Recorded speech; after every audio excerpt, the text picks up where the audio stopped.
I'm finishing up my last week now, as a matter of fact, so I know it can be a bit overwhelming, but I can tell you there's nothing to worry about. You'll be fine.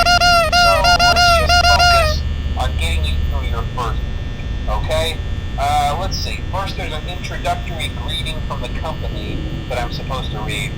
It's kind of a legal thing, you know.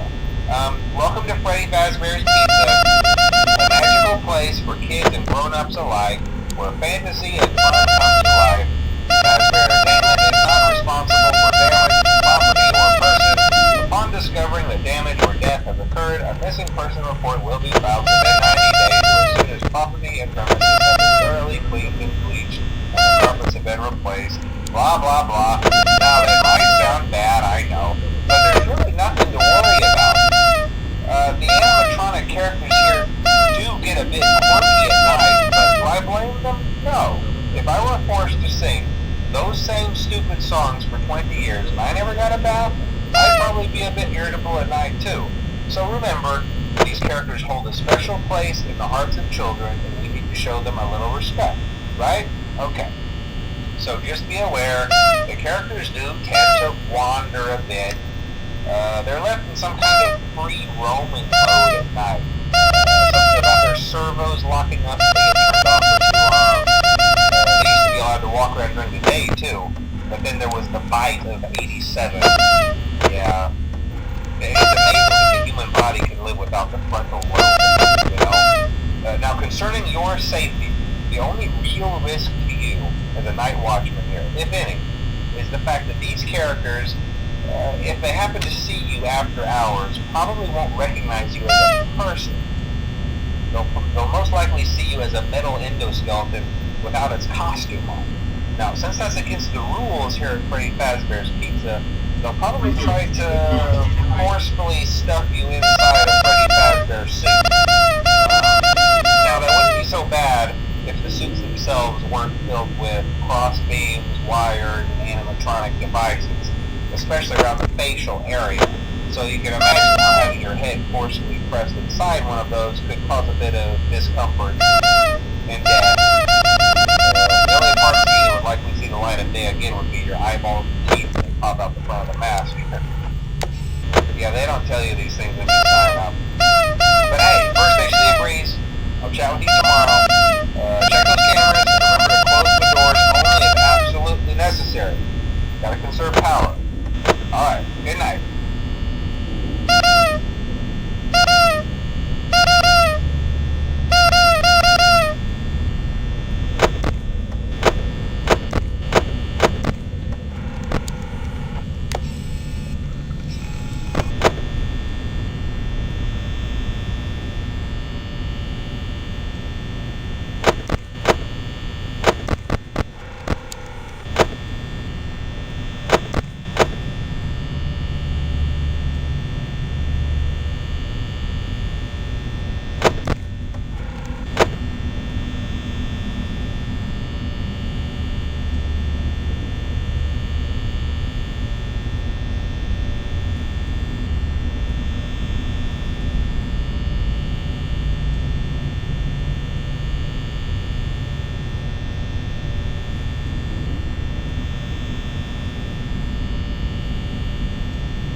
talk quite as long this time since Freddy and his friends tend to become more active as the week progresses.